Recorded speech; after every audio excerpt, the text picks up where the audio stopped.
Hi guys, this is Trent Clarke speaking for MTG Grinders on a daily podcast. I've just finished work. Myself, I'm a painter and decorator.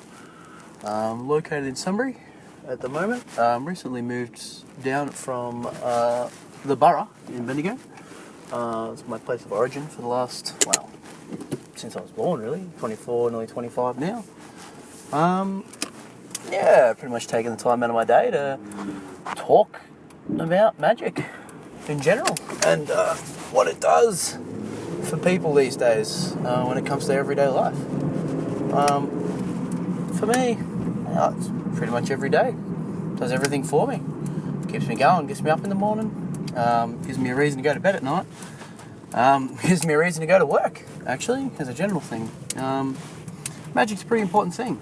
And I think it's very similar to a lot of other people all over the world who are engrossed in magic as much as I am, especially the competitive side.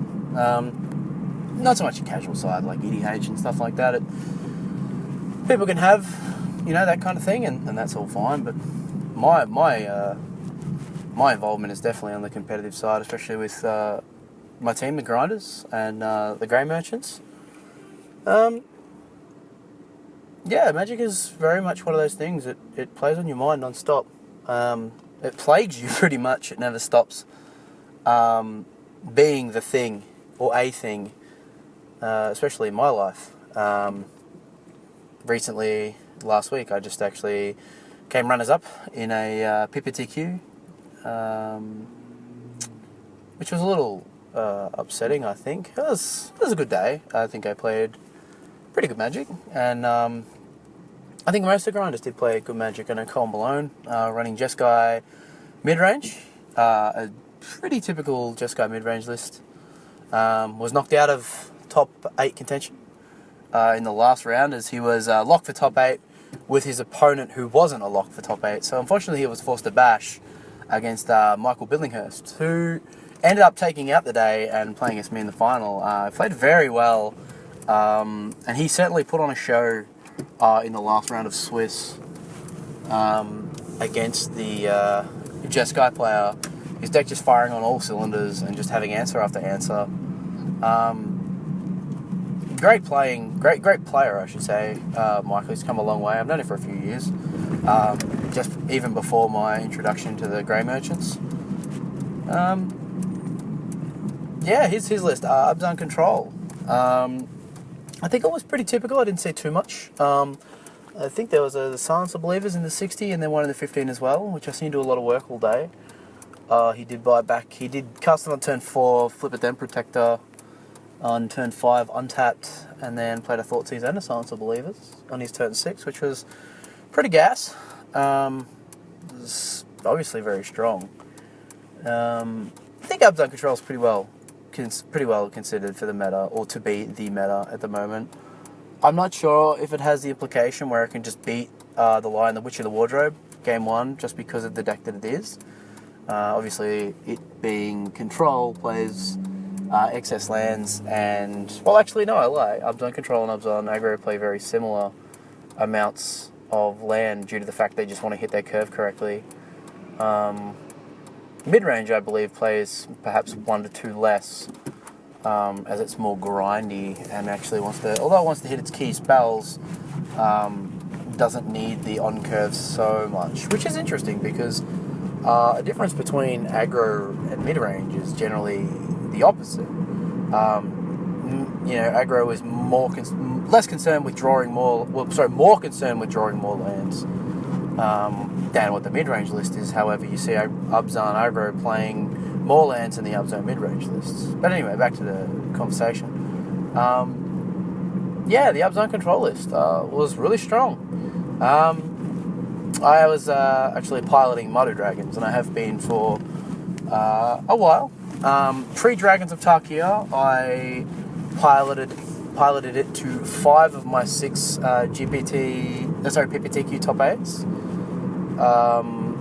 Unfortunately, not to take one down, but deck was super strong. After Dragon's release, I stumbled around with Esper Dragons for a while, And then went to like Abzan Megamorph, Den Protectors, then Deathmiss Raptor. This was really kind of solid. Like I really enjoy Deathmiss Raptor and Den Protector. But obviously back to the Mardu Dragons. Very much my own kind of thing.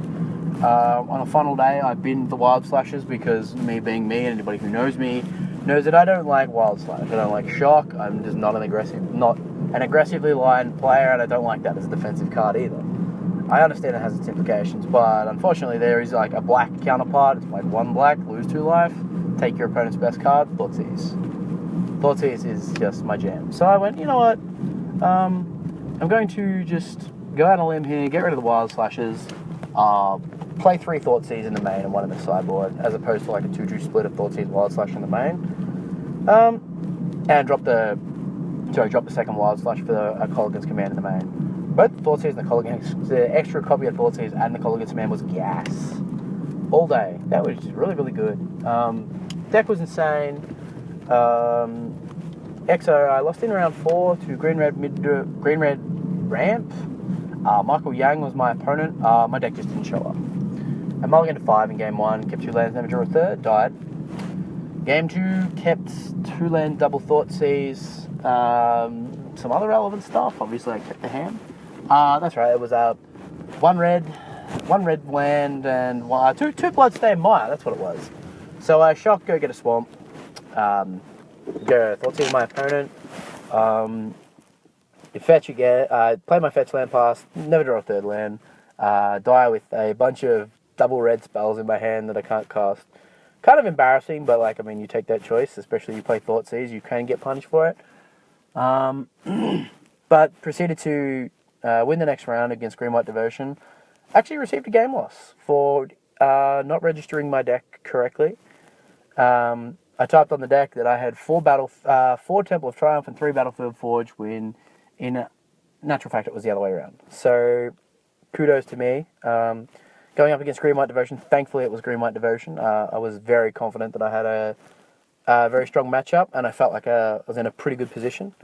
Resolve Stormbreath Dragons won the game. Simple as that. Yeah, but so that was cool. Like, I was happy with that.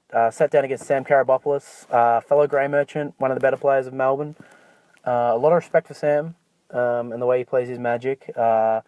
Very calculated, very deep when it comes to his Magic intuition and the lines that he chooses. Although, he was playing Green-Red Dragons.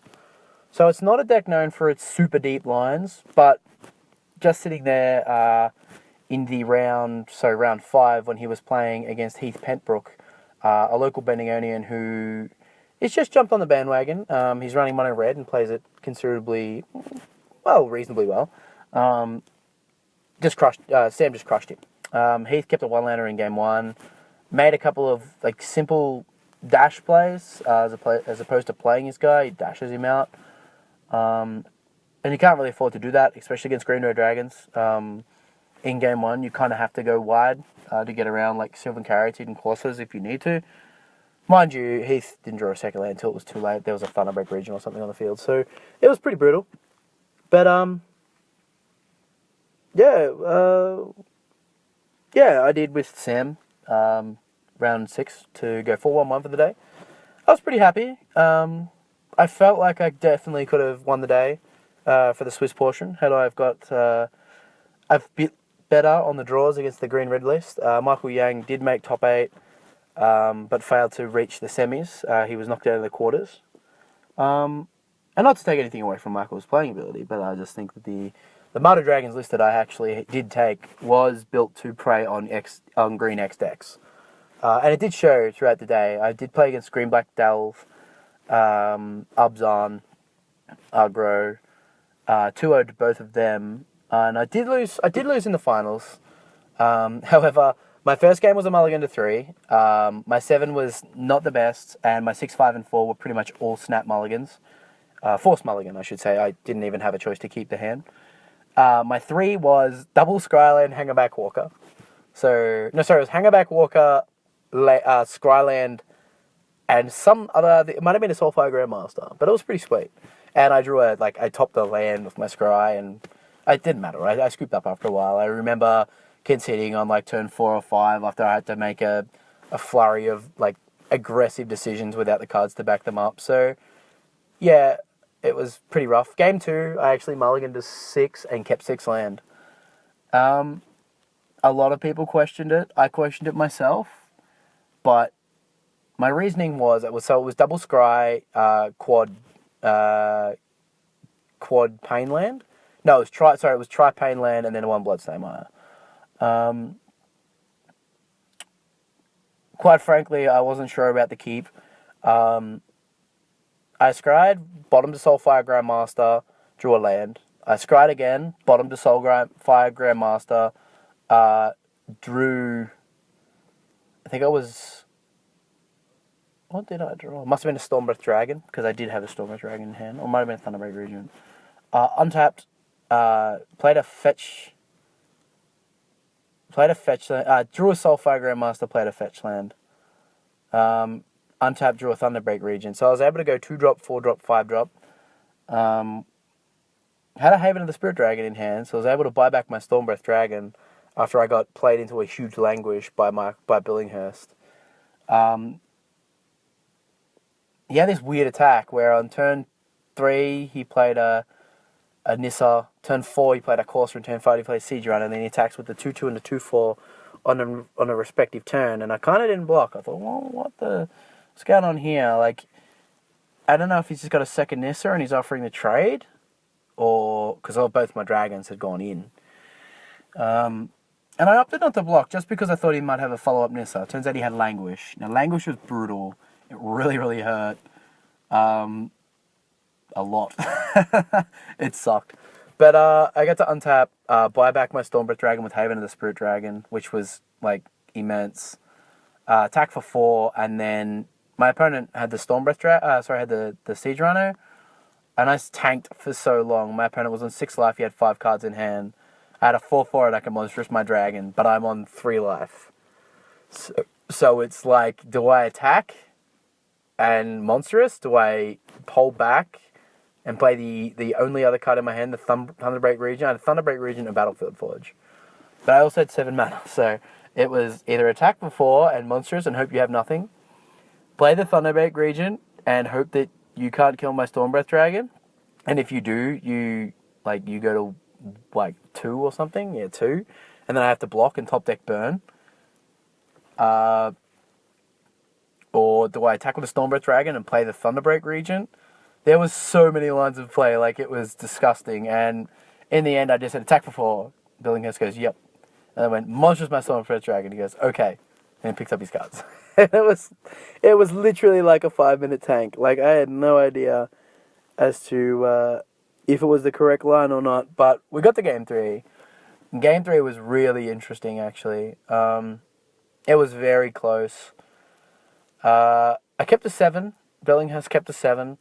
And we battled back and forth. I was definitely the aggressor. I mean, I'm playing Mardu Dragons, so the best thing about Mardu Dragons, especially in the Abzan matchups, is lesser to the control matchup, because it's kind of the one that will get you more than the other two, or can get you. So it has the best, I believe it has the best matchup against Mardu Dragons in comparison to that about Abzan, aggro, megamorph, and mid-range, or any iteration outside of the I'm going to play Ugin and Sorin and Elspeth plan. What was I going to say? He just kind of dragged the game out in a defensive position, and I actually think I played okay. My board my sideboard in against it contained 1 Thoughtseize, 1 Hangerback Walker, 3 Self-Inflicted Wound, and an Elspeth Sun's Champion. Taking out... and a Colligan's Command. Now I took out the 4 Draconic Roars from my main deck, as I don't believe they do anything outside of just hit and Nissa as to what Colligan Command can do, but Colligan's Command also has some really other sweet interactions. Although Draconic Roar in hindsight is very good against Sorin, but Crackling Doom also is. So you can just kind of harness it back to the fact that you have Crackling Doom. You don't really need too many of that kind of edict, like kind of Searing Blaze effect, I should say, against the Abzan control list. Much better against the Abzan aggro list, but the Abzan control list not so much. And I bought out What was the other board out? Was one Thoughtseize, one hung about. Two Rabble Masters. So I bought out 6 cards, bought in 6 cards. And it was very back and forth. It was like a very swingy game. Although they do say swingy, but I was definitely aggressor. So when I say swinging, my opponent was trying to build, and I was just trying to break down the walls. I put him to 1 twice. I put him to 2 twice. My opponent was very dead to a lot of cards in my deck for a fair amount of time. There was a very close turn as to which I resolved a Crackling Doom. I scryed a Crackling Doom. I had a Crackling Doom in my hand, and I chose to bottom it. As I had a hedging bet that my opponent knew that I had one Crackling Doom. Now, as soon as I lost the game, one of my mates from Melbourne, a close friend of mine, came up and said, "Why did you bottom the Crackling Doom?" And I kind of didn't think about it. I kind of thought about it, and I ended up coming to the conclusion that it actually was the correct line of play. The correct line of play was to bottom the Crackling Doom, because if I had drawn the Crackling Doom, then the sequences that would have followed the topping of the Crackling Doom actually wouldn't have been as strong. So it's good to get that kind of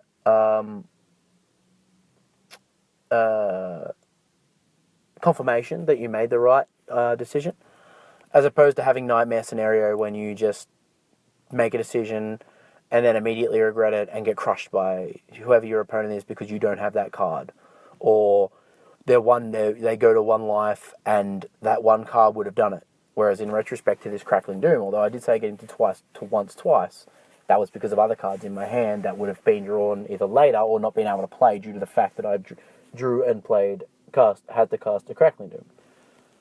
So, yeah, at the end of the day, we got our opponent to 1. We got as close to Madrid as we could for the first round. Outer Dragons is insane. I'm just saying, it's like a very good list right now. Yeah, that's about it right now. Just some thought, just some speaking, some garbage. Don't know what you can take from it. If you like it, well, listen to the next one. Pretty simple. Trent Clarke, speaking for grinders. Hope it wasn't boring. Thanks, guys.